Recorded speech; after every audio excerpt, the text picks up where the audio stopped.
teman-teman. Alhamdulillah nasta'inu wa na'udzubillahi min syururi anfusina may yahdihillahu fala mudhillalah wa may yudhlil fala hadiyalah. Asyhadu an la ilaha illallah wa asyhadu anna Muhammadan abduhu wa rasuluh la nabiyya ba'da. Puji syukur kehadirat Allah Subhanahu wa taala, Tuhan yang Maha Kuasa, Tuhan yang Maha Esa, karena pada sore hari ini kita masih diberi kesempatan untuk mengikuti acara pelatihan dasar hidroponik yang diadakan oleh iHydro bersama dengan kali ini kita bekerja sama dengan Bio Agrofarm sebagai pemateri gitu teman-teman. Soal beserta salam juga tak lupa kita hadiahkan kepada junjungan alam Nabi Yuna, Nabi besar Muhammad SAW biqauli Allahumma sholli ala sayyidina Muhammad wa ala sayyidina Muhammad. Semoga dengan memperbanyak sholawat kita menjadi umat beliau, menjadi umat yang diberi syafaat oleh beliau kelak nanti. Amin amin ya rabbal alamin. Teman-teman sekalian, pertama kali saya sebagai moderator kali ini memohon maaf kepada teman-teman, Bapak Ibu sekalian karena keterlambatan kami dalam pelaksanaannya webinar kali ini. Yang sama-sama kita hormati Ibu Pemateri, Ibu Leni Hartati, yang saya hormati juga Ibu CEO Armila Fajri, CEO iHydro, kemudian juga yang sama-sama kita hormati jajaran staf iHydro yang juga hadir pada kesempatan kali ini, serta yang terakhir yang saya hormati, yang saya banggakan teman-teman yang sudah meluangkan waktunya untuk tetap produktif di masa pandemi saat ini. Nah, jadi teman-teman, kalau COVID itu bisa bermutasi, maka kita harus bisa beradaptasi dengan keadaan saat ini, gitu ya.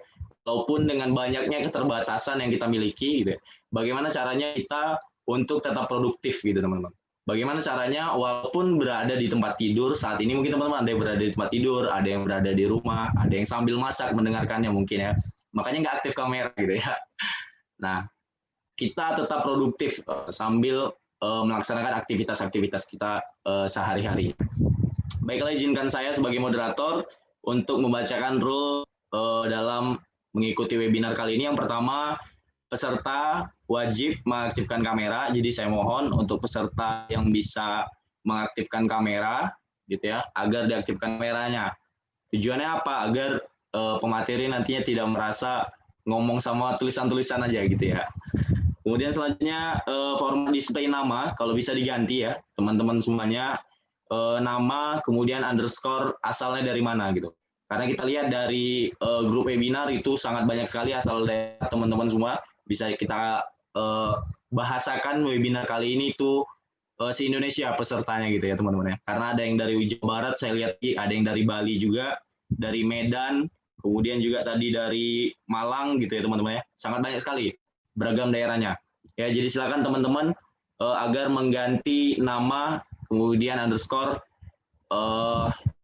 asalnya gitu teman-teman. Nah, ini kita udah display juga, udah share screen juga bagaimana tata tertib dalam webinar kali ini. Kemudian selanjutnya peserta yang ingin menyampaikan sesuatu pada saat penyampaian materi silakan chat via Zoom. Misal suara tidak terdengar dan sebagainya boleh chat via Zoom ya. Ini suara saya terdengar ya, teman-teman ya. Terdengar jelas ya. Yang dengar jelas boleh acungkan emoticon oke-nya atau tepuk tangan gitu teman-teman. Bisa ya? Coba mau lihat dulu nih. Terdengar jelas nggak nih suara saya nih? Oke, jelas ya teman-teman ya. Nah, kemudian selanjutnya peserta nanti wajib mengisi daftar hadir ya. Share di akhir-akhir materi gitu ya, atau di sela-sela, ini random aja kita share-nya agar teman-teman tetap menyimak materi dari pemateri kita pada sore kali ini. Kemudian juga peserta webinar yang mengikuti webinar kali ini akan mendapatkan fasilitas sertifikat yang akan dikirimkan melalui grup WhatsApp. Nanti kita akan kirimkan link drive-nya untuk teman-teman download sertifikat teman-teman semuanya. Baiklah, untuk tidak memperpanjang mukadimah kali ini, teman-teman semuanya, mari sama-sama kita sambut pemateri kita yang sangat luar biasa. Tapi sebelum itu, izinkan saya juga membacakan CV dari pemateri kita sore hari ini ya, boleh ya? Nah, materi kita hari ini, bentar ya teman. Nah, Bapak Ibu sekalian dan teman-teman, Pemateri kita hari ini Ibu Leni Hartati Harap, SPMSI, pekerjaan beliau sebagai ibu rumah tangga, kemudian juga Kepala Seksi Pelayanan Operasional Karantina Tumbuhan di BBKP Belawan, mohon maaf. Jadi beliau adalah Kepala Seksi Pelayanan Operasional Karantina Tumbuhan di BBKP Belawan. Selanjutnya, hobi beliau praktisi hidroponik Bioagro Hydro Farm. Beliau juga sebagai founder Bioagro Hydro Farm Medan. Kemudian juga hobi beliau ketanaman Leni Hartati. Kemudian sebagai dosen tidak tetap di Fakultas Pertanian Universitas Al-Azhar Medan. Kemudian juga sebagai dosen tamu di Politeknik Pembangunan Pertanian Medan. Kemudian juga, nah ini hobi beliau yang lumayan lucu ya. Sebagai tukang sayur dan toge, ini boleh dijelaskan nanti mungkin Ibu pemateri ini apa nih kira-kira tukang sayur dan toge. Kemudian juga petani keren, kemudian juga praktisi bank sampah, ya teman-teman ya. Nah, langsung saja untuk tidak memperpanjang, kita sambut pemateri kita yang sangat luar biasa, Ibu Leni Hartati, PMSI. Pada Ibu, waktu dan tempat kami persilakan, Bu. Ya, terima kasih. Assalamualaikum warahmatullahi wabarakatuh. Waalaikumsalam warahmatullahi wabarakatuh. Syukur alhamdulillah kita panjatkan kehadirat Allah Tuhan Yang Maha Esa. Kita semua dalam keadaan sehat walafiat, bisa mengikuti pelatihan tentang hidroponik dasar. Terima kasih juga terhadap partisipasi teman-teman semua. Kemudian juga kepada tim AIDHO yang telah menginisiasi diadakannya pelatihan ini di akhir tahun. Tentu ini merupakan suatu terobosan anak-anak muda agar pertanian semakin maju. Mungkin bisa di materi Pak Janur ya, dimasukkan materinya. Ibu, silakan Bu, langsung dimasukin materi. Ya, seperti kita ketahui, hidroponik adalah salah satu konsep dari urban farming, di mana urban farming adalah konsep memindahkan pertanian konvensional ke pertanian perkotaan. Yang berbeda adalah pada pelaku dan media tanamnya, di mana pertanian konvensional lebih berorientasi pada hasil produksi, sedangkan urban farming lebih pada karakter pelakunya, yakni masyarakat urban. Di mana urban farming telah menjadi gaya hidup karena semakin tingginya kesadaran masyarakat untuk menjalani gaya hidup sehat. Jadi hidroponik ini adalah salah satu makanan, salah satu metode budidaya di mana merupakan digalakkan di masyarakat luas, terutama ibu rumah tangga.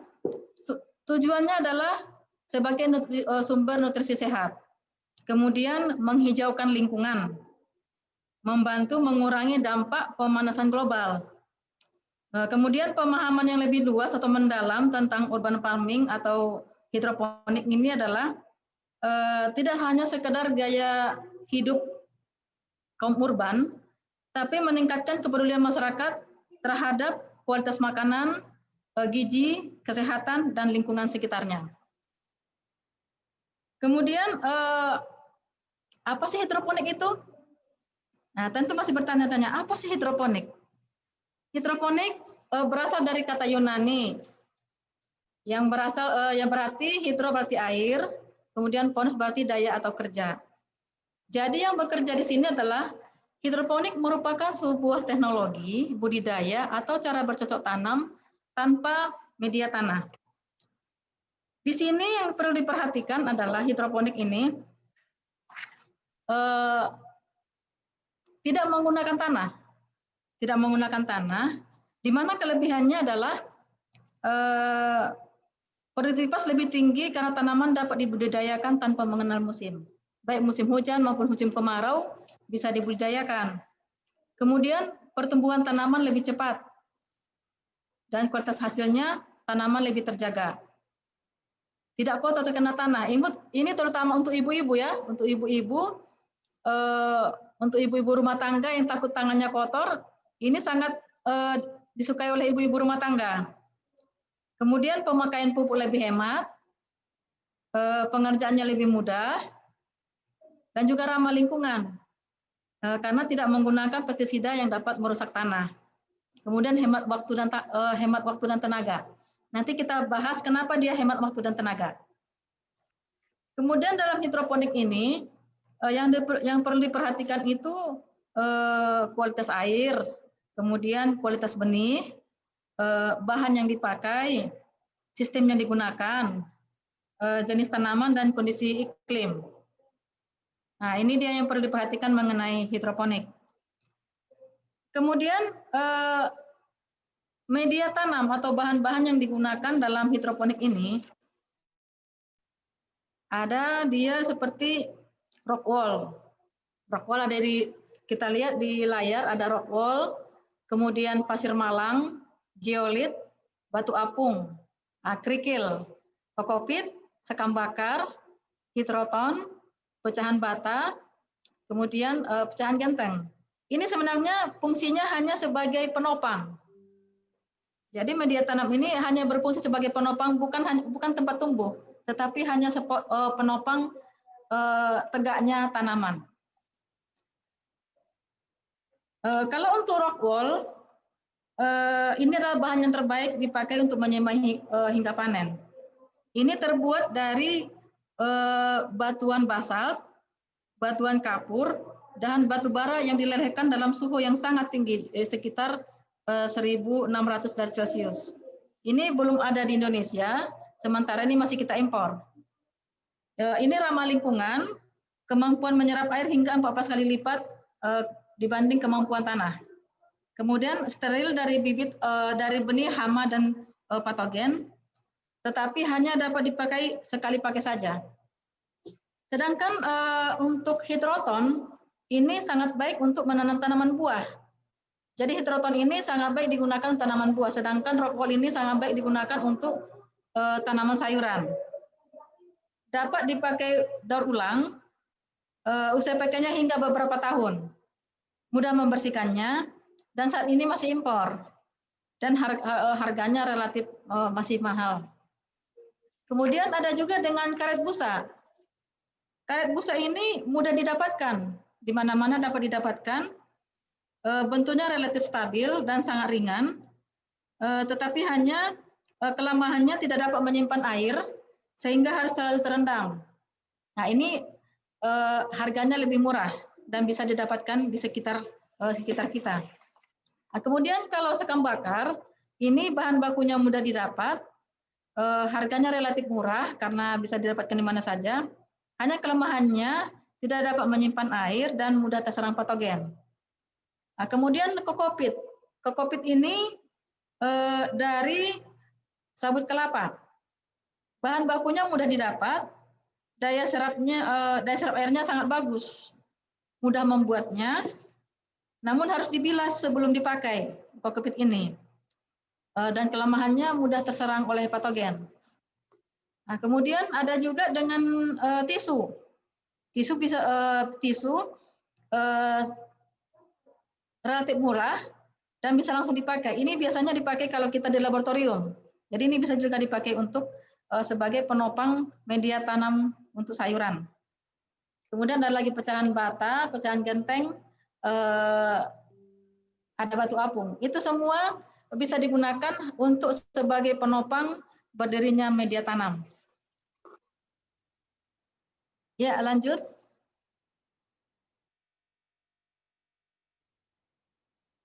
Jadi media tanam ini hanya sebagai tempat tegak berdirinya.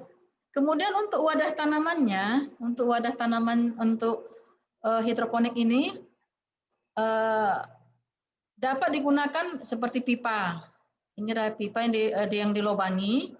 Kemudian stropom. Stropom ini bisa kita dapatkan di tempat-tempat jualan buah.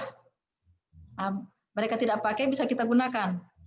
Kemudian pipa-pipa, ada juga yang botol bekas, kemudian talang air, ada juga dengan asbes gelombang atau baskom plastik juga atau polybag. Jadi semua wadah yang bisa menampung air bisa digunakan untuk wadah tanam untuk hidroponik ini.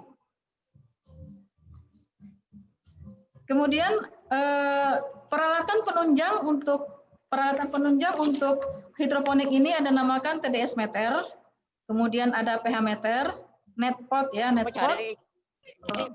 Kemudian sumbu dari bahan kain flanel, selang investigasi, aerator dan pompa sirkulasi itu adalah penunjang peralatan penunjang hidroponik. Sedangkan untuk tanaman yang dibudidayakan dengan sistem hidroponik, semua tanaman bisa digunakan.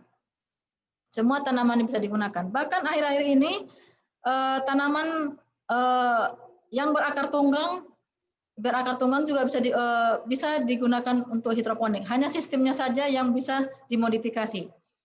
Umumnya tanaman sayuran yang digunakan untuk hidroponik adalah ada brokoli, kemudian seledri, pakcoy, kemudian sawi manis, selada, dan kangkung. Kangkung ini bisa digunakan dengan sistem baskom. Nah, kemudian untuk sayur dan buah, semua sayur dan buah bisa memakai sistem hidroponik. Hanya nanti dimodifikasi sistem hidroponiknya. Seperti ada dia paprika, kemudian tomat, pisang, kentang, wortel, juga ada juga yang herbal, yaitu dengan seperti rosemary, basil, kemudian parsley. Nah, ini kita lihat untuk sayuran dan buah, untuk herbal ini dia rosemary, ada parsley, seledri, kemudian sage. Jadi ini semua tanaman bisa dibudidayakan secara hidroponik.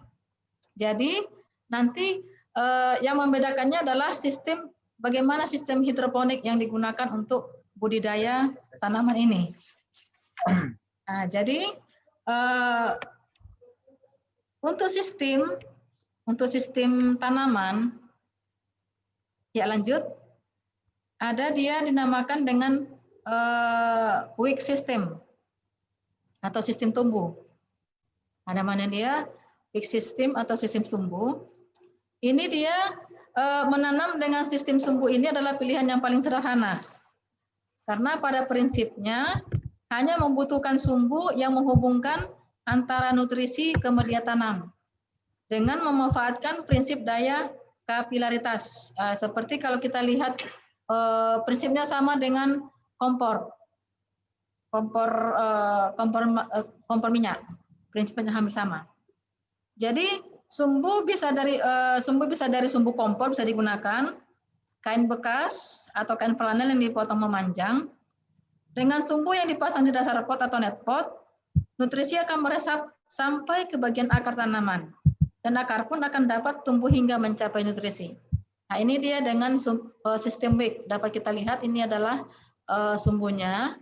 Sumbunya ini diharapkan membantu menyerap air menyerap nutrisi sebelum akar ini bisa mencapai nutrisi. Nah, itu dia sistem wick. Namakan sistem wick. Dapat lihat Bapak Ibu, ini adalah sangat sederhana dan bisa digunakan, dapat dilakukan di rumah untuk ibu-ibu. Nah, ini dia, ini contohnya. Ini tanamannya, tanaman pakcoy, sangat cantik ya. Jadi ini tidak menggunakan listrik, jadi masih menggunakan manual. Jadi bisa digunakan untuk pemula. Ya, lanjut. Kemudian yang kedua ada sistem namanya ebb and blow atau pasang surut.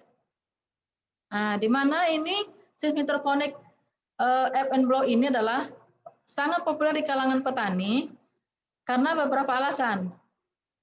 Pertama karena mudah, karena menggunakan sistem ini kita bisa menggunakan hampir segala jenis bahan yang Anda punya di rumah. Ini adalah sistem ebb and blow, pasang surut ya. Ini bisa dapat dilakukan di rumah. Kemudian ada lagi dinamakan dia sistem irigasi aeroponik ya. Aeroponik adalah sistem bercocok tanam di udara tanpa menggunakan tanah. Ini biasanya digunakan untuk tanaman kentang. Tanaman kentang, kemudian tanaman wortel. Nah, sistem aeroponik ini digunakan. Ada di Medan itu pemuda yang mempunyai usaha, dulunya adalah merupakan skripsinya, tapi kemudian ternyata dilirik oleh pengusaha untuk pembenihan kentang. Karena dengan benih kentang dengan secara aeroponik ternyata pertama tidak mengandung tanah. Tidak mengandung tanah berarti kan tidak mengandung nematoda yang merupakan patogen kentang. Kemudian tidak mengandung bakteri dan terhindar dari hama penyakit. Ini salah satu keuntungan untuk budidaya kentang secara aeroponik. Ya, lanjut. Kemudian ada namanya sistem NFT, Nutrient Film Technique. Jadi NFT adalah cara budidaya tanaman dengan akar tanaman tumbuh pada lapisan nutrisi yang dangkal dan tersirkulasi, sehingga tanaman dapat memperoleh cukup air dan nutrisi serta oksigen. Nah, ini dia. Jadi di sini dengan sistem NFT ini adalah pipa-pipa ini, akarnya ini menyentuh air yang mengalir secara teratur, mengalir melalui pipa-pipa. Kenapa harus mengalir air tersebut? Untuk ini mungkin untuk skala industri, karena dengan mengalir akan ada oksigen. Nah, dengan adanya oksigen maka akan membantu akar menyerap nutrisi, di mana bentuk nutrisi itu adalah sudah membentuk ion-ion siap digunakan, bukan bentuk sudah membentuk ion yang siap digunakan oleh akar. Jadi dengan cara seperti ini, dengan budidaya NFT, pada saat ini adalah dibantu dengan listrik. Yang dibantu listrik itu adalah pergerakan daripada airnya dan dibantu dengan pompa. Yang umum digunakan adalah pada proses fotosintesis itu berlangsung kalau tidak salah dari jam 8 sampai jam 2. Itu proses fotosintesis. Jadi kalau saya biasanya untuk tanaman saya, untuk budidaya hidroponik itu saya menghidupkan listriknya itu di antara jam 8 sampai jam 2 siang. Nah, kemudian untuk panen, jangan panen di antara jam 8 sampai jam 2. Karena itu masih ada proses fotosintesa, proses kimia tanaman. Salah satu kelemahannya adalah kalau kita panen pada jam 8 sampai jam 2 itu, jam 2 siang itu, tanaman kita hasilkan kalau kita masak itu akan terasa pahit. Nah, itu perbedaannya. Jadi sebaiknya panen itu pada saat sebelum jam 8 pagi atau sesudah jam 2 siang. Nah, ya, lanjut. Kemudian ada sistem yang dinamakan irigasi tetes. Nah, ini namanya irigasi tetes, yaitu cara kerjanya adalah dengan cara meneteskan larutan nutrisi pada akar-akar tumbuhan yang Anda tanam untuk menjaga tanaman tersebut tetap lembab. Nah, ini dia. Ini yang media yang digunakan adalah kokopit. Kokopit. Kemudian ini akarnya, ini dia warna hitam ini. Inilah irigasi tetesnya. Akan menetes larutan nutrisinya. Ini dia. Jadi kita tidak perlu pekerja lagi yang banyak. Tidak perlu tenaga pekerja yang banyak. Kemudian tidak perlu lagi penyiraman. Dengan sistem hidroponik secara irigasi tetes, maka ini akan nutrisi akan mengalir dengan sendirinya. Nah, jadi nutrisi dipompakan melalui pipa-pipa yang kecil-kecil, ini dia pipa kecil dia. Disalurkan ke masing-masing tanaman dengan bantuan selang kecil. Ke selang kecil. Nutrisi yang dialirkan menuju polybag akan terbuang setelah media yang ada di polybag basah atau jenuh. Jadi di sini karena dia menetes sedikit demi sedikit, maka kokopit ini akan menyimpannya untuk nutrisi tanamannya. Lanjut. Kemudian ada namanya fertigasi menggunakan ember plastik. Nah, ini dia.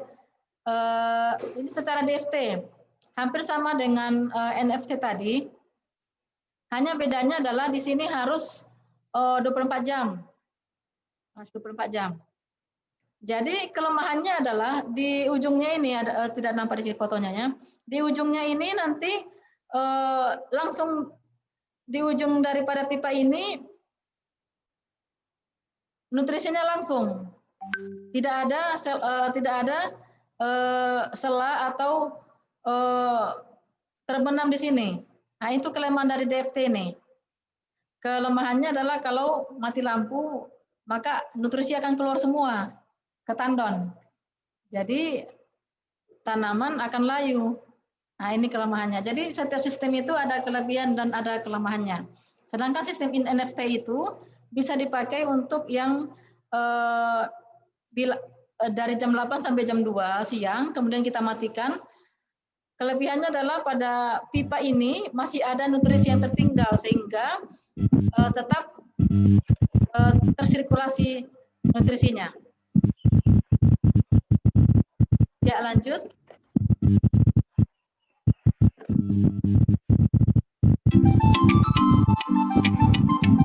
Ini bisa kita saksikan bagaimana untuk menyiapkan rock wall. Nah, bisa kita saksikan.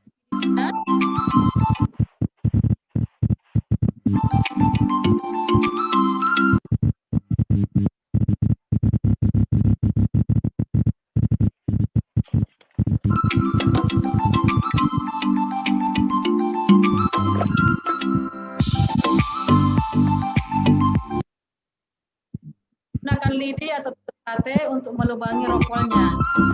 Nah, pasti kita lihat di video. Setiap kotak rock wall buat lubang.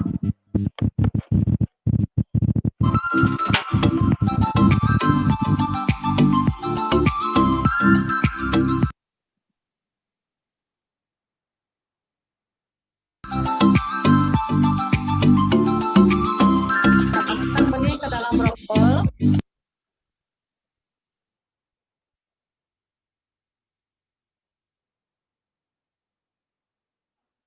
Jadi kita jaga rock wall ke sistem hidroponik.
Nah, ini kita lihat tahapan untuk melarutkan nutrisi hidroponik.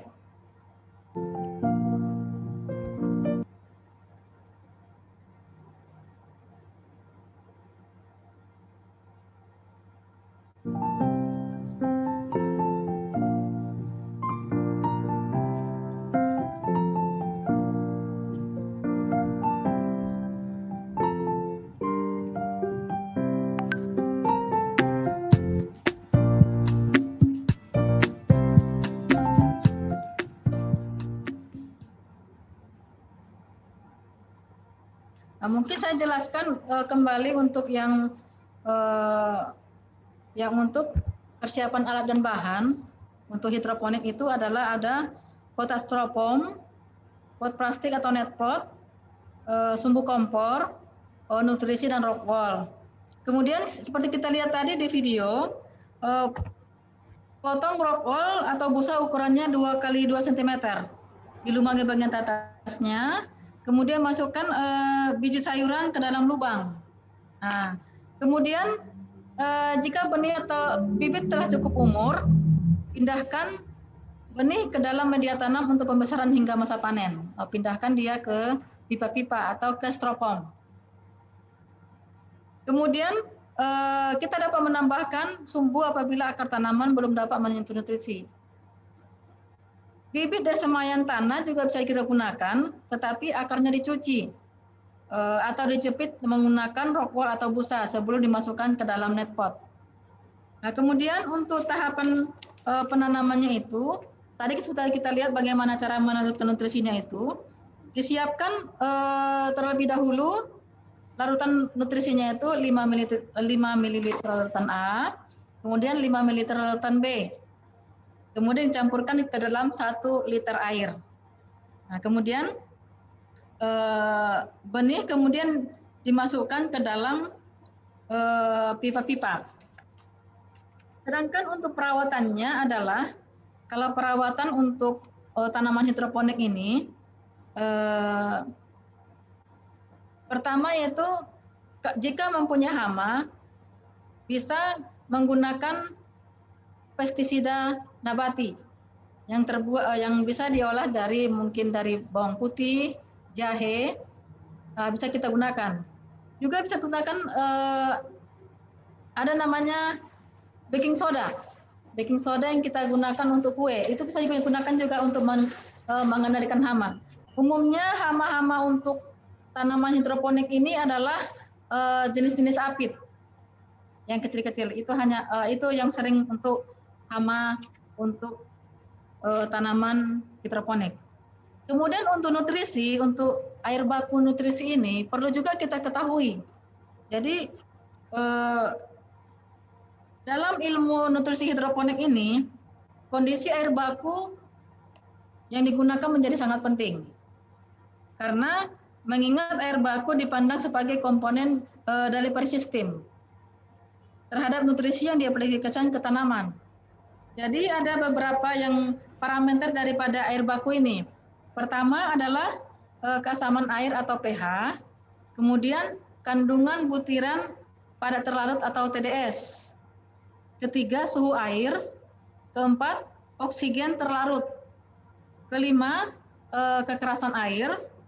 Keenam, kandungan besi tidak terlarut. Kemudian 7, salinitas dan sodisitas air. Nah, apa sih yang dimaksud dengan keasaman air ini?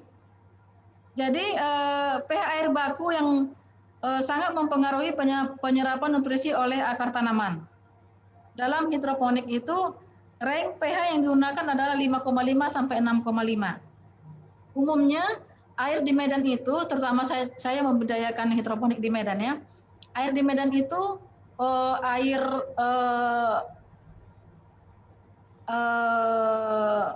ledeng ya, air ledeng atau air pump itu masih bisa digunakan sebagai air untuk mencampur bersama dengan nutrisi hidroponik, dan sudah sangat baik karena pH-nya di antara 5,5 sampai 6,5.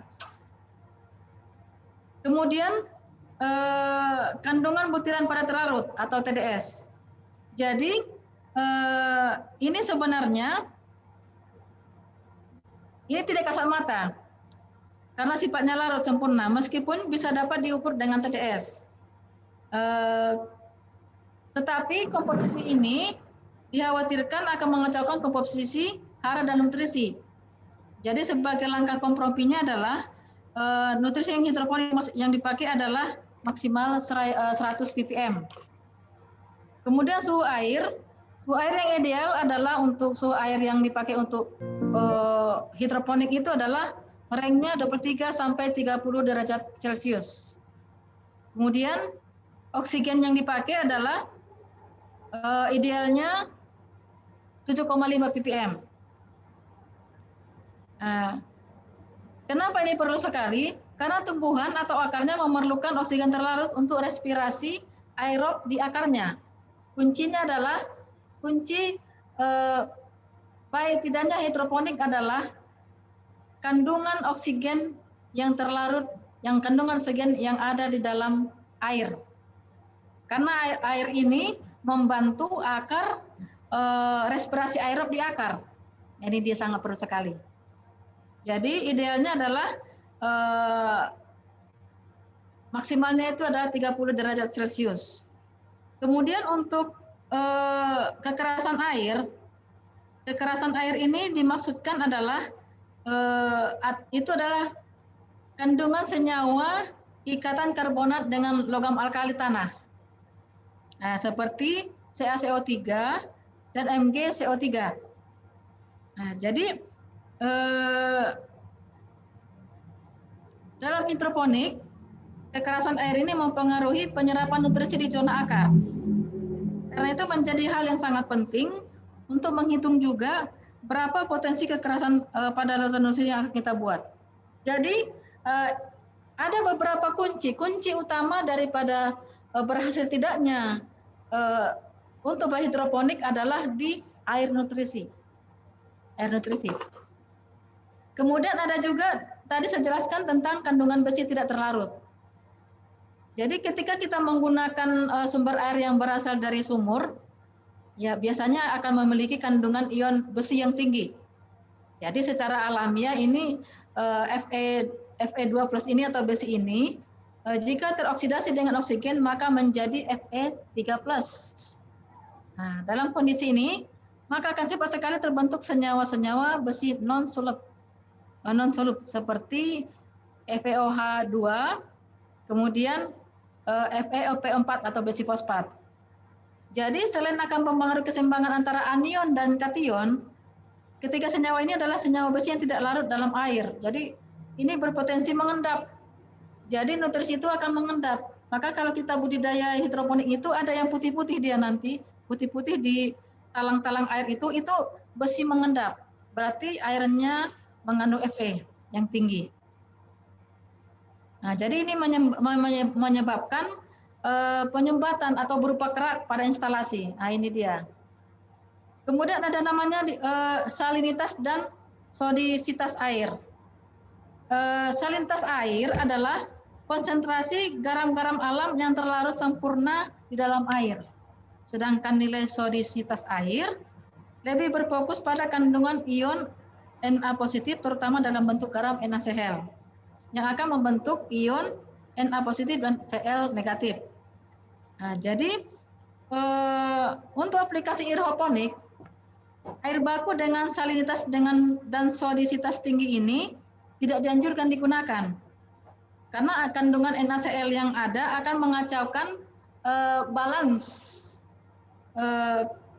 nutrisi secara ion yang diaplikasikan. Kadar Na positif akan mengacaukan komposisi kation dan kadar Cl-nya akan mengacaukan komposisi anion. Kandungan Na positif yang masih bisa diabaikan ialah lebih kecil dari 34 ppm. Sedangkan kandungan Cl-nya adalah lebih kecil dari 53 ppm. Jadi dalam budidaya hidroponik ini, mengapa saya menekankan kepada nutrisi? Ini adalah kunci berhasil tidaknya hidroponik. Walaupun pertama mungkin ada sinar matahari, ya sinar matahari, kemudian nutrisi, kemudian benih. Tetapi yang utama adalah di nutrisinya. Kemudian dari kita lihat tadi di nutrisi hidroponik ada A dan B. Kenapa sih dipisahkan antara A dan B? Tentu bertanya-tanya teman-teman semua ya. Ini dipisahkan karena kita terbatas komposisi tunggal, bahan tunggal untuk mendapatkan nutrisi. Kemudian secara idealnya pemisahan AB mix itu tidak hanya untuk menghindari pertemuan unsur Ca dengan S atau unsur Ca dengan P. Karena ini bila dipertemukan akan terjadi pengendapan. Nah, lebih lanjut tujuannya adalah agar menghasilkan ion muatan positif dan ion bermuatan negatif. Nah, dia. Jadi itu tujuannya pada saat pekat itu dipisahkan. Tetapi kemudian untuk pengenceran itu tidak bermasalah lagi karena ketika diambil stok A itu 5 mili, stok B 5 mili campur dengan 1 liter air itu sudah tidak bermasalah lagi. Seperti kita ketahui untuk stok A itu stok A itu mengandung NH4 positif, K positif, Ca2 positif, Mg2 positif, Fe2 positif, Zn2 positif, Cu2 positif, Mn2 positif. Itu adalah kation semua. Yang positif itu adalah kation. Kemudian untuk stok B itu ada NO3, H2PO4 negatif, HPO4 2 negatif, SO4, H2BO3, MOO4, SiO2 itu adalah anion. Jadi nutrisi ini ibu-ibu atau teman-teman semua atau ibu-ibu ya yang untuk rumah tangga, kenapa sih kimia ini untuk nutrisinya dipakai ya kan? Ini adalah nutrisi kimia yang bisa digunakan untuk makanan. Jadi tidak bermasalah. Jangan takut, ini tidak bermasalah. Ini adalah baik untuk digunakan untuk makanan. Kemudian kita lihat tadi ada namanya ini TDS meter. Nah, TDS meter inilah kita gunakan untuk menghitung berapa ppm nutrisi yang sudah kita larutkan di dalam air. Biasanya nutrisi-nutrisi ini biasanya ya kalau untuk sayuran itu berkisar antara 700 sampai 1.400 ppm. Nah, itu bisa dari mulai dipindahkan umur seminggu hingga umur 25 hari. Karena umur 25 hari hidroponik sudah bisa dipanen. Kalau konvensional itu kan umur 40 hari ya, biasa dipanen. Kalau untuk hidroponik lebih cepat, 25 hari sudah besar sekali dia. Kenapa besar? Karena akarnya tanaman hidroponik tinggal mengambil ion. Sedangkan kalau di tanah itu hara yang diambil oleh akar itu harus diubah dulu menjadi bentuk ion. Nah, itu perbedaannya. Kemudian yang penting adalah dalam suatu tanaman itu ada unsur N, unsur P, dan unsur K-nya. Nah, unsur N-nya itu adalah untuk pertumbuhan daun, batang, dan cabang. Sedangkan untuk P-nya itu adalah pertumbuhan ujung akar dan pembentukan bunga atau bakal buah. Itu adalah pada tanaman buah ya. Kemudian K juga untuk membentuk perakaran yang kuat. Esensial dalam sintesa karbohidrat untuk perkembangan buah dan umbi. Jadi kalau nutrisi nanti ada nutrisi, ada ABMix itu ada nutrisi untuk sayuran, ABMix untuk sayuran, ada juga ABMix untuk buah. Jadi bila Bapak Ibu untuk membeli nutrisi ini atau untuk membuat nutrisi ini, pesan saja dengan nutrisi untuk ABMix untuk sayuran atau untuk nutrisi untuk buah. Nanti ada juga sebenarnya untuk yang skala ini masih skala dasar ya, skala hidroponik dasar mungkin bisa membeli nutrisinya sendiri gitu kan. Tetapi nanti kalau sudah Bapak Ibu sudah mengerti, sudah ingin melanjutkan ke budidaya secara skala industri, tentu akan mempelajari lagi nutrisi-nutrisi untuk setiap tanaman. Itu nanti ada di materi meracik nutrisi.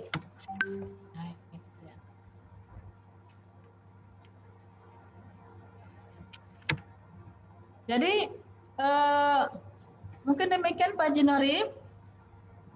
Oke. Ini dapat kita lihat tabelnya. Kalau ada pertanyaan nanti kita diskusikan. Sampaikan. Assalamualaikum warahmatullahi wabarakatuh. Waalaikumsalam warahmatullahi wabarakatuh, Ibu. Terima kasih, Ibu. Boleh atas materi yang sangat luar biasa. Jadi agenda kita ini pelatihan dasar, tapi ternyata saking luar biasanya pemateri kita pada sore hari ini, itu sangat lengkap sekali beliau mengemas materinya untuk disampaikan ke teman-teman sekalian. Kesimpulan yang ingin saya sampaikan dari materi tadi adalah sebagai pemuda, sebagai aktivis di bidang pertanian juga sekarang tidak harus berkotor-kotoran untuk dapat bertani bercocok tanam gitu ya. Kita juga sudah bisa bertani dengan menggunakan jas. Jika kita mungkin inilah yang dikatakan bertani berjas gitu ya. Jadi kotoran untuk dapat bertani dan bercocok tanam gitu ya. Jadi kita juga udah bahas tadi mulai dari awal apa sih itu hidroponik hingga terakhir tadi sistem hidroponik, kemudian manajemen nutrisi. Teman-teman semua. Mungkin nanti akan ada sesi diskusi, tapi sebelum masuk itu, mari sama-sama kita simak video dari persembahan dari Hydro untuk teman-teman semua. Silakan host agar men-share videonya. Untuk teman-teman, Bapak Ibu sekalian, yang ingin bertanya boleh via chat room Zoom atau bertanya secara langsung dengan menggunakan fitur Raise Hand untuk bertanya secara langsung. Jadi dipersilakan yang ingin bertanya bisa via chat room Zoom atau menggunakan fitur Raise Hand untuk bertanya secara langsung. Ya, silakan.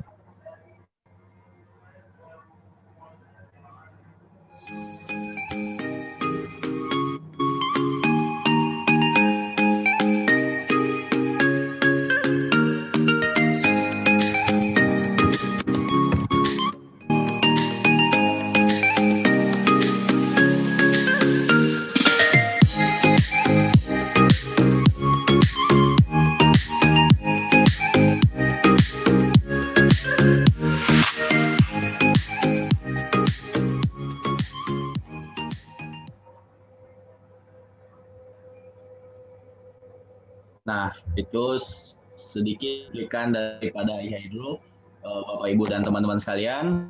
Bahwasanya kami di iHydro menyediakan fasilitas pelatihan di bidang hidroponik, kemudian nantinya kita akan membangun base komunitas gitu ya, database komunitas untuk saling share sesama teman-teman yang pegiat hidroponik, kemudian juga kita saling share bersama pemateri-pemateri nantinya di dalam sana.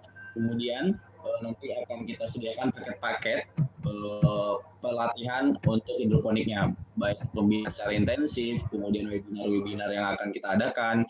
Selanjutnya juga teman-teman, Bapak Ibu sekalian, jika bergabung, jika mengikuti program lanjutan, itu dapat mengikuti konsultasi secara by one gitu bersama dengan pemateri kita. Jadi Bapak Ibu sekalian bisa chat pribadi. Nanti kita akan sediakan roomnya untuk Ibu sekalian melakukan mentoring bersama dengan mentornya. Ya, oke, baik. Itu aja perkenalan dari iHydro. Kemudian kita lihat udah ada beberapa pertanyaan yang masuk di room Zoom. Mungkin boleh saya bacakan dulu ya, Bu ya. Dari Nanda Eka Putra. Ibu, perkenalkan nama saya Nanda dari Universitas Andalas. Saya ingin bertanya tentang pemasaran dari hasil budidaya secara hidroponik. Saya sendiri sudah lama tertarik untuk mencoba budidaya secara hidroponik, tapi masih agak sedikit kesulitan mencari pasar untuk menjual hasil budidaya secara hidroponik. Pertanyaan saya, apakah ada saran dari Ibu kemana sebaiknya hasil hidroponik dijual dan dipasarkan? Dan apakah ada tips atau trik agar tanaman hasil budidaya kita bisa dijual dan masuk ke supermarket, Bu? Silakan, Bu, boleh dijawab.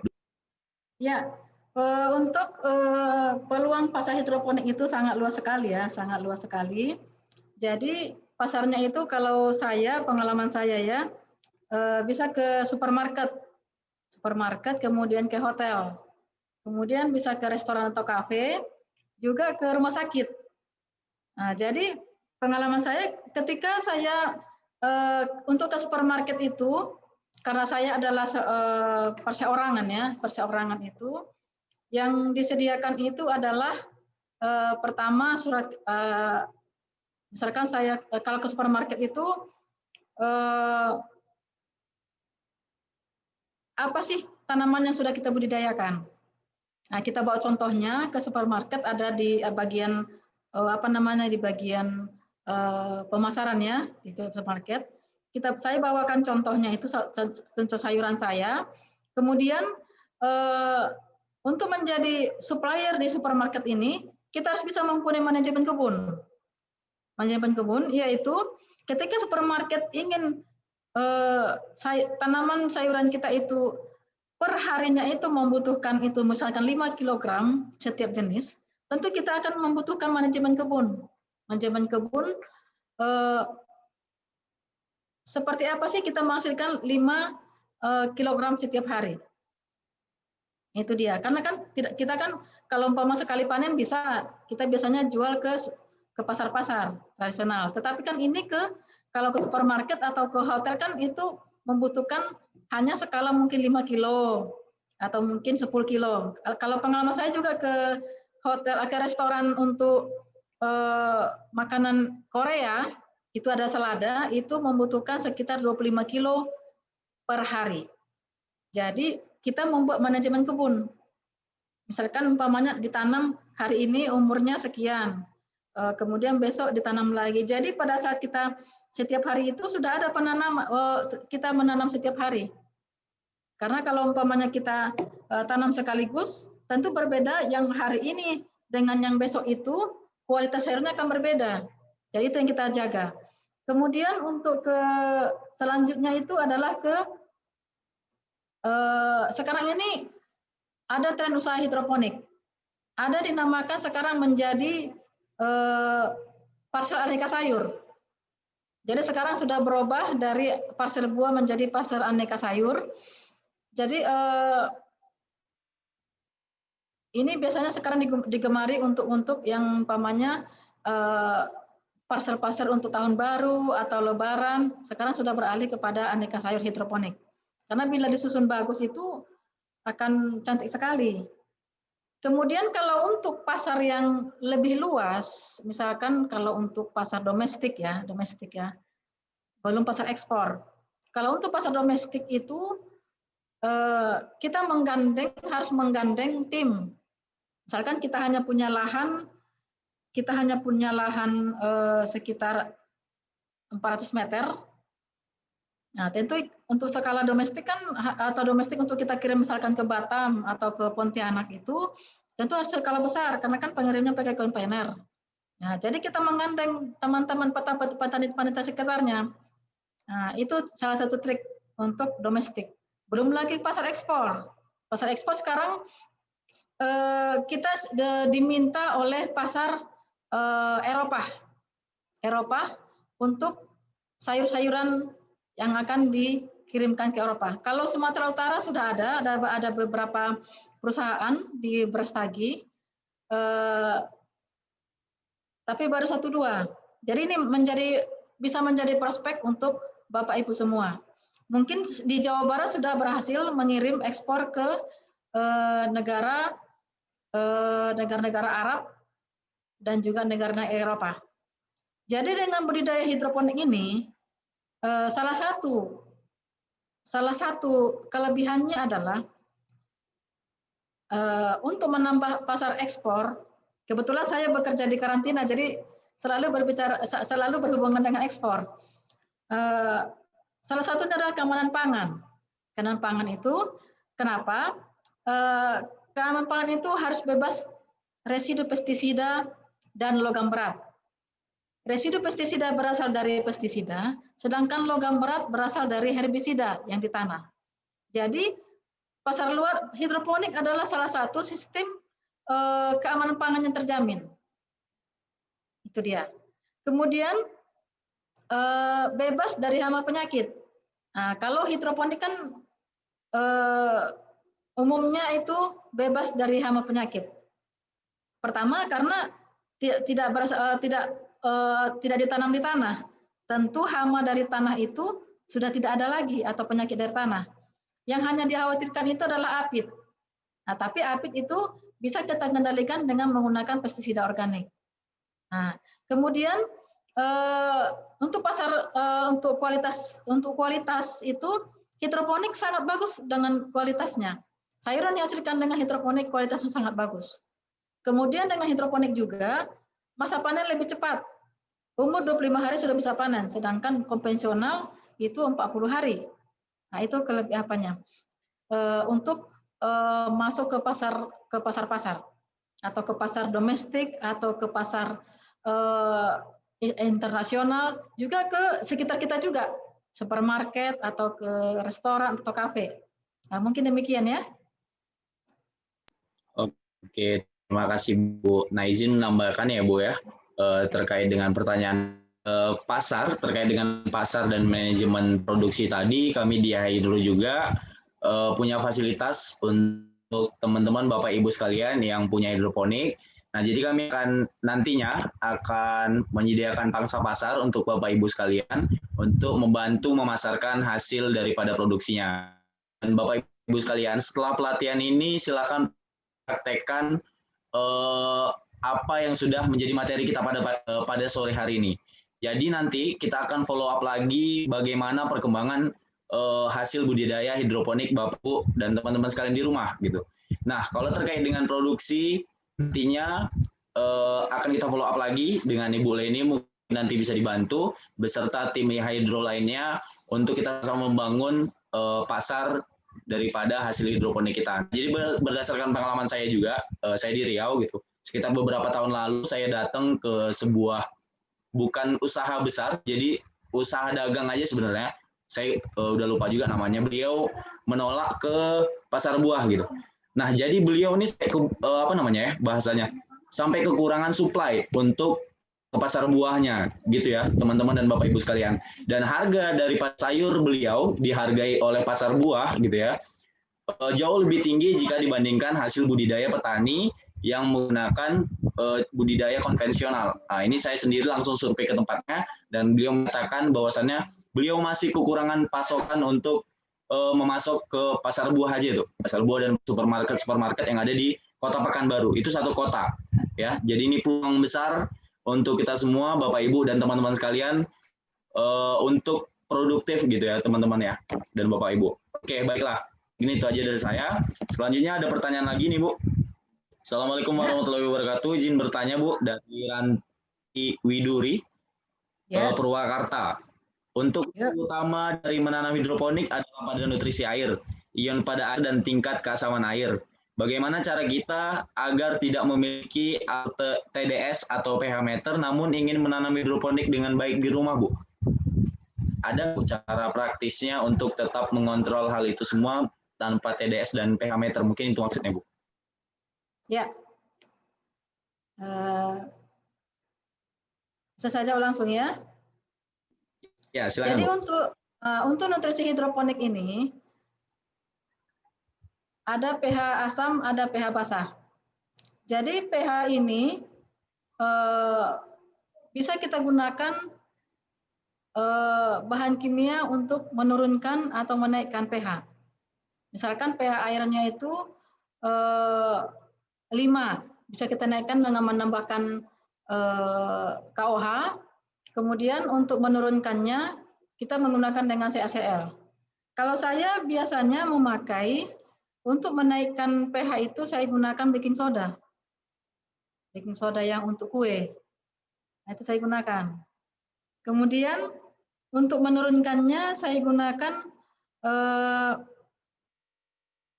baking soda juga. Jadi kalau umpamanya KOH atau tidak bisa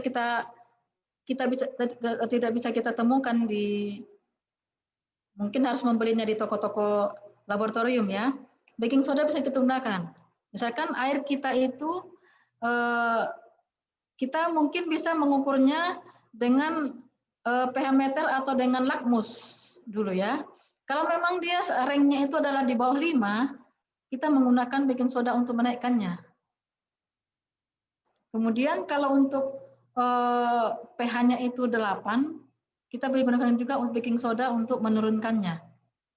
Itu dia. Tapi kalau umpamanya bisa menemukan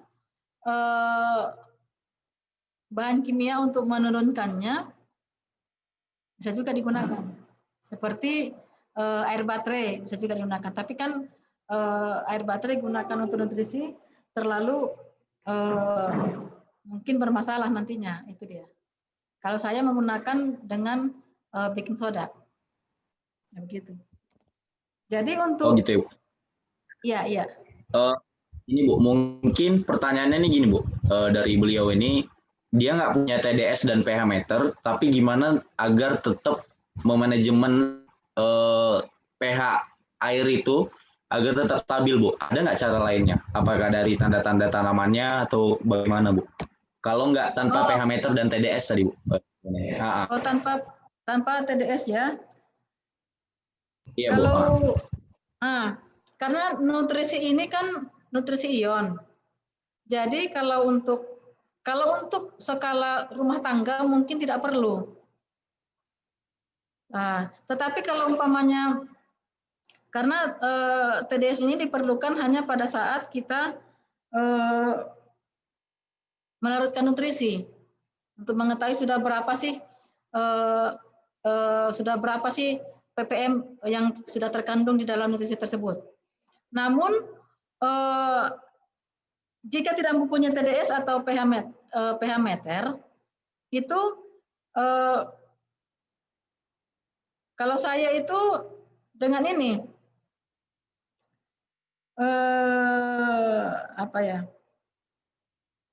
saya sering memakai untuk yang manual untuk menghasilkan oksigen itu dengan manual, dengan memakai pipet.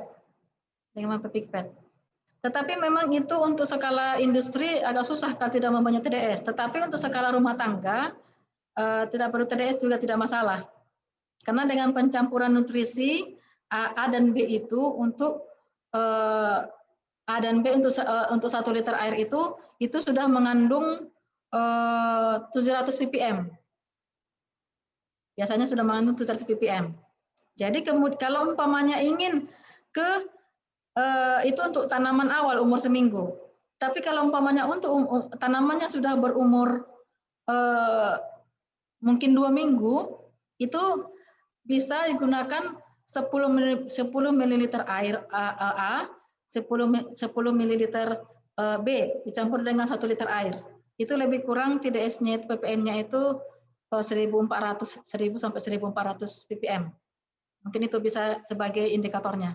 Tetapi untuk skala industri mungkin lebih bagusnya itu memakai TDS atau pH meter. Mungkin demikian ya. Oke, terima kasih Bu atas jawabannya. Mungkin itu ya jawabannya untuk Mbak tadi. Untuk Mbak atau Ibu Ranti Widuri. Semoga bisa menjawab ya dari pertanyaannya. Kemudian selanjutnya ini ada Bapak Ibu yang mau bertanya langsung. Oke. Ini yang mau bertanya selanjutnya Bu dari Wayan Setiawan Adijaya. Nah ini cukup unik pertanyaannya ini Bu. Saya mau bertanya Bu, apakah hidroponik bisa untuk tanaman padi? Di mana orang yang belum memiliki sawah, dia hanya punya lahan sedikit di rumah tetapi ingin menanam padi Bu. Terima kasih Bu. Boleh dijawab Ibu Leni? Ya, bisa sekali. Bisa sekali, karena kan malah disarankan sebenarnya hidroponik padi. Nah, saya punya pengalaman, saya itu punya kolam ikan lele. Kolam ikan lele, kemudian saya coba menanam itu luas. Saya berpikir pertama saya tanam itu adalah kangkung. Karena ketika menghasilkan lele kan temannya adalah kangkung. Kita pasarkan ke warung-warung lele. Kemudian saya berinovasi lagi dengan menggunakan padi. Dan ternyata padinya bagus. Hanya saja tekniknya. Kalau itu malah yang saya gunakan itu hidroponik, aquaponik.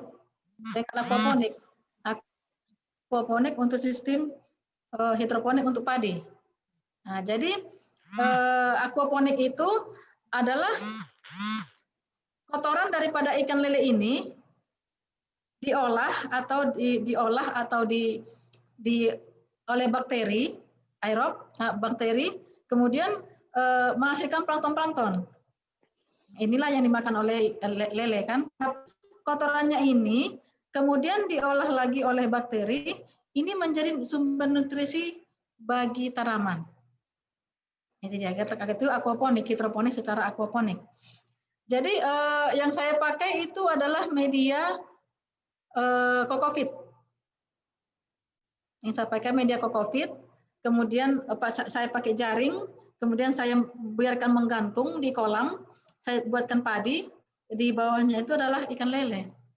Bisa, hidroponik itu kan untuk menanam padi sangat bisa sekali. Ada juga dengan menanam secara menggunakan pipa-pipa. Untuk hidroponik padi. Dengan metode hidroponik, ada saat tanaman padi tersebut adalah harus terendam oleh air. Ada saatnya harus tidak terendam atau hanya basah-basah sedikit gitu kan. Dan sistem hidroponik kita bisa memadukan itu. Pada saat misalkan pada saat dia masa berbuah itu kan tidak perlu lagi untuk direndam air. Nah, airnya itu hanya sedikit. Tetapi pada saat dia butuhkan air, pada masa awal pertumbuhan membutuhkan air banyak, kita gunakan nutrisi hidroponik. Sangat baik sekali, sangat bagus sekali, bisa digunakan. Mungkin demikian Bu. Pak Januari. Ya. Nah, siap. Itu ya jawabannya untuk Pak Wayan tadi ya. Kemudian selanjutnya Bu, ini mungkin pertanyaan terakhir untuk di chat di room Zoom ya. Silakan nanti yang mau bertanya satu orang untuk bertanya secara langsung. Nah Ibu, izin bertanya Bu, contoh tanaman hias apa saja yang boleh diaplikasikan ke sistem hidroponik? Terima kasih Bu. Silakan Bu dijawab. Ya. Contoh tanaman hias. Saya pernah mencoba tanaman rose, tanaman bunga mawar. Kemudian apa yang warna kuning itu biasanya dipakai untuk revegia. Biasanya di Bali ada itu bunga apa namanya, marigold. Nah, bunga marigold bisa digunakan juga. Semua tanaman hias bisa digunakan. Semua tanaman hias bisa menggunakan hidroponik. Hanya saja metodenya agak berbeda setiap tanaman. Nah, semua tanaman bisa. Hanya metodenya saja. Mungkin dia seperti dengan menggunakan NFT atau menggunakan drip tetes atau menggunakan rakit apung. Nah, itu bisa digunakan semua. Semua tanaman hias bisa digunakan. Kalau saya cobakan itu sudah marigold sama bunga mawar. Bisa menggunakan hidroponik. Dan bagus sekali. Warnanya cantik. Ya. Oke, mungkin Pak Juari. Ya. Oke, ini di Raisen yang menggunakan tool Raisen udah 2 orang, Mutia Nasution dan Kak Khairunisa. Silakan Mutia Nasution, Ibu atau Mbak Mutia Nasution untuk bertanya, dipersilakan. Ibu Mutia Nasution, Raisen.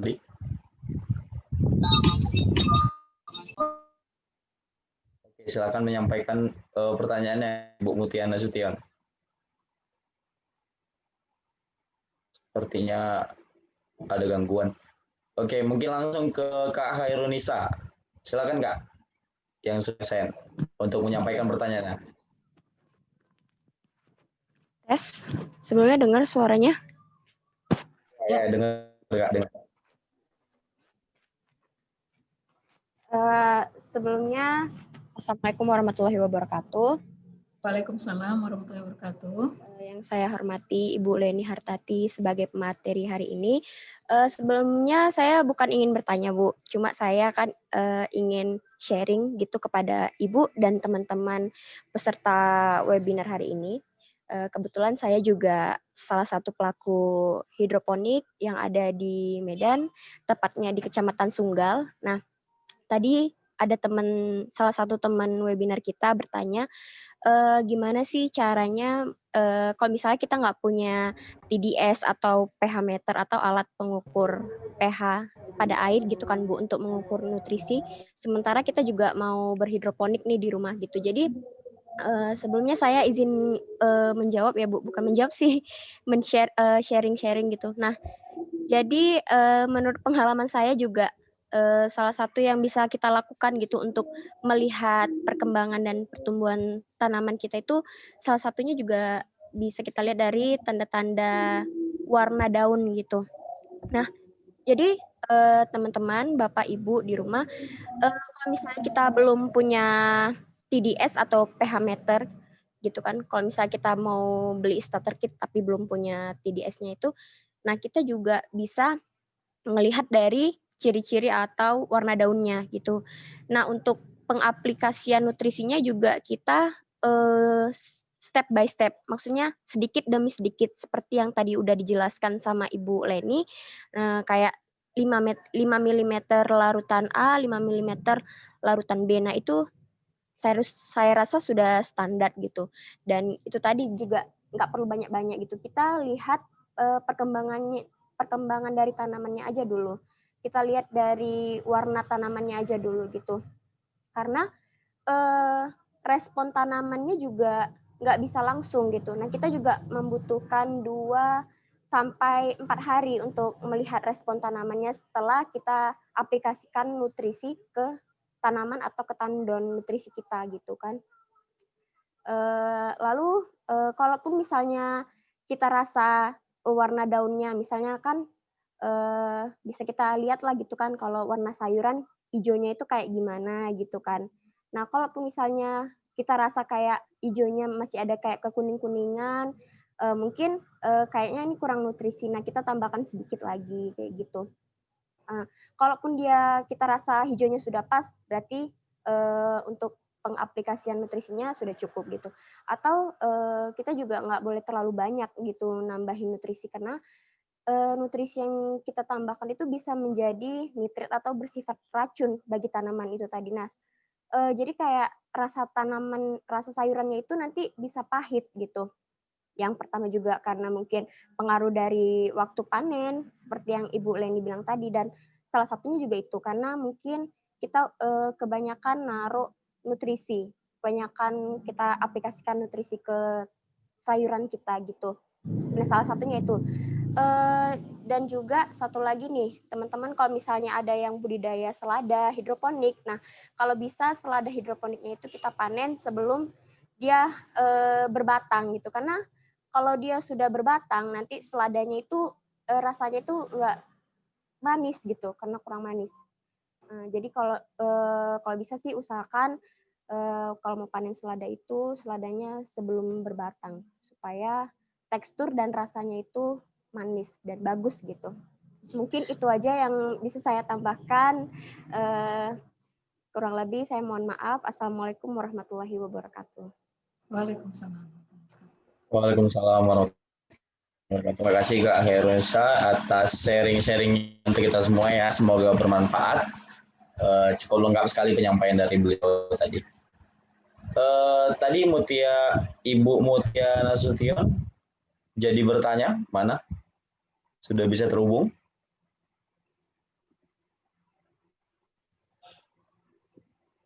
Belum ya, belum bisa ya. Oke, saya bacakan dulu Bu. Ini ada pertanyaan lagi di room chat. Kita habisin aja sesi diskusinya ya Bu ya. Sampai teman-teman jelas semuanya gitu. Jadi nggak nanggung-nanggung informasi. Izin bertanya Bu. Ini dari Murso Huta. Apakah semua jenis nutrisi pada air yang dijelaskan dalam video tadi ada dijual di toko pertanian, Bu? Nah, silakan dijawab, Bu Leni. Oh ya, terima kasih. Untuk saat ini nutrisi ini hanya tersedia di toko hidroponik. Mungkin ini tim Hydro bisa juga bisa dihubungkan juga ke tim Hydro ini untuk pemesanan pembelian nutrisi hidroponik ya. Karena mungkin kalau di Medan itu hanya ada di toko-toko hidroponik, sedangkan di toko pertanian mungkin belum tersedia. Tapi mungkin di toko Hydro mungkin sudah tersedia atau bisa memfasilitasi bagi teman-teman yang ingin mendapatkan nutrisi hidroponik. Nah, mungkin demikian ya Pak Juari. Oke Bu, terima kasih atas masukannya untuk kami di Hydro ya. Nah, jadi itu ya jawabannya untuk Pak Murso Tagaol. Nah, mungkin tersedia di toko-toko khusus hidroponik, tapi kalau di toko-toko pertanian secara umum, nutrisi hidroponiknya belum tersedia ya. Mungkin hanya beberapa toko aja. Nah, mungkin ini juga masukan buat kami di Hydro. Insya Allah juga kami akan bantu untuk menyediakan nutrisi pada air tadi. Silakan, Ya, ada karena lagi kan yang ingin bertanya?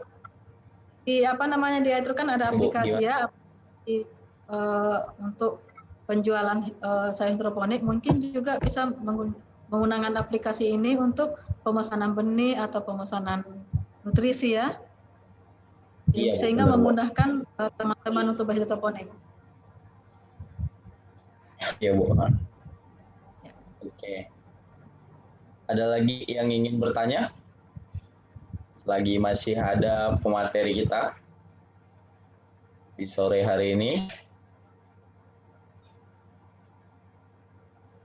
Silakan Raisen yang ingin bertanya secara langsung atau via di room Zoom.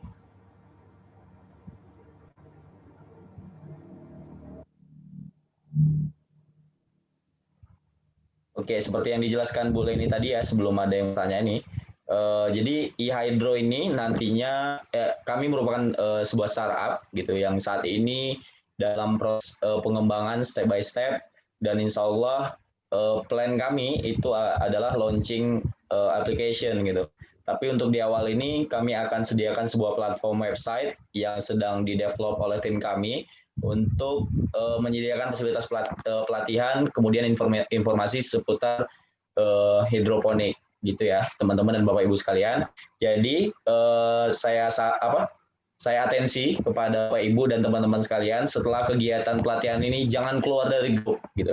Jadi kita tetap jalin silaturahmi di dalam grup gitu. Nanti kita sama follow up bagaimana sih perkembangan Bapak Ibu yang sudah mempraktik hasil daripada materi kita pada sore hari ini gitu.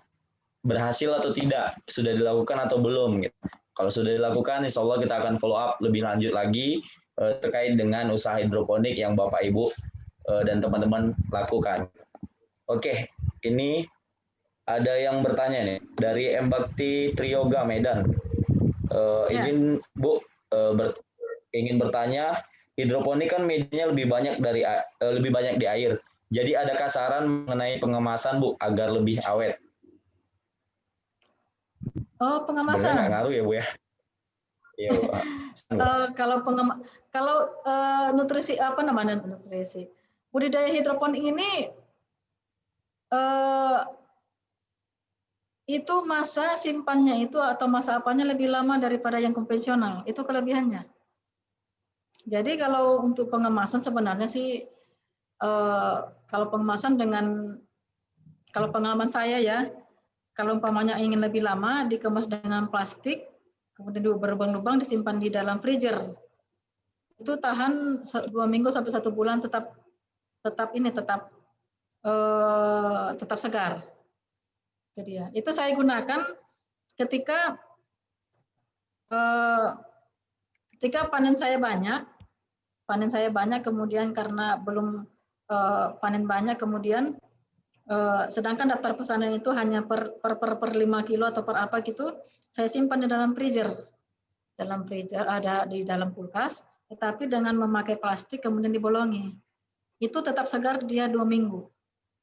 Nah, itu salah satu antisipasi jika kita mempunyai pesanan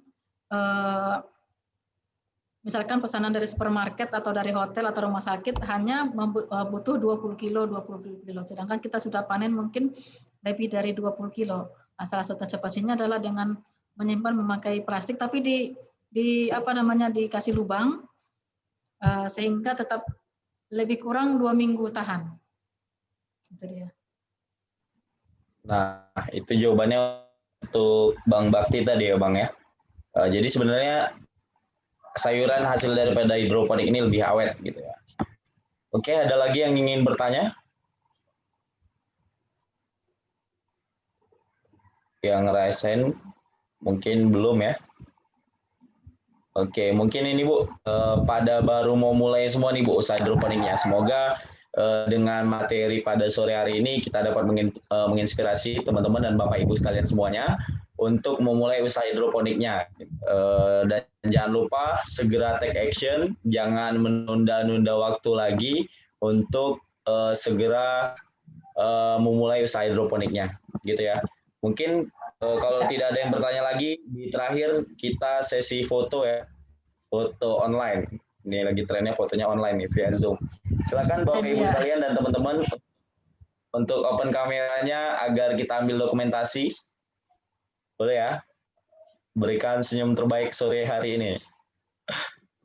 Walaupun nggak mandi seharian gitu ya. Oke, ada lagi yang ya di open kameranya. Oke.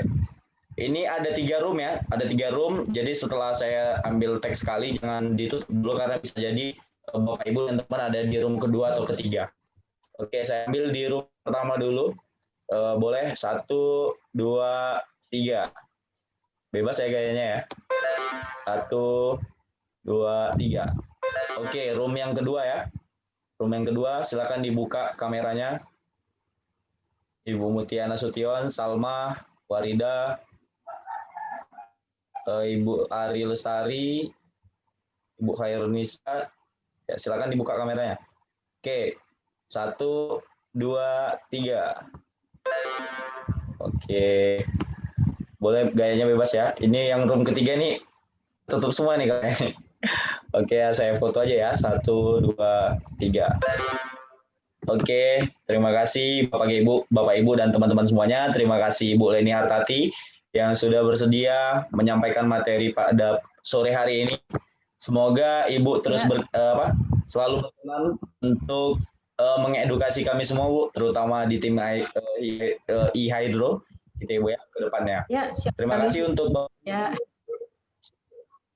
Terima kasih Bapak Ibu dan teman-teman semuanya, dan saya ingatkan lagi jangan keluar dari grup karena grup kita insya Allah sangat banyak sekali manfaatnya gitu ya dengan usaha hidroponik ke depannya. Mungkin itu aja dari kami, dari saya selaku moderator. Saya ucapkan mohon maaf apabila ada banyak kesalahan di sana sininya, ada banyak kekurangan dari kami tim e-hydro. Kami tutup. Billahi taufiq wal hidayah. Assalamualaikum warahmatullahi wabarakatuh, teman-teman. Waalaikumsalam warahmatullahi wabarakatuh. Sampai ketemu di acara selanjutnya ya. Oke. Terima kasih Bu Leni. Terima kasih Pak Jaris. Terima kasih Pedro. Terima kasih Bu Leni.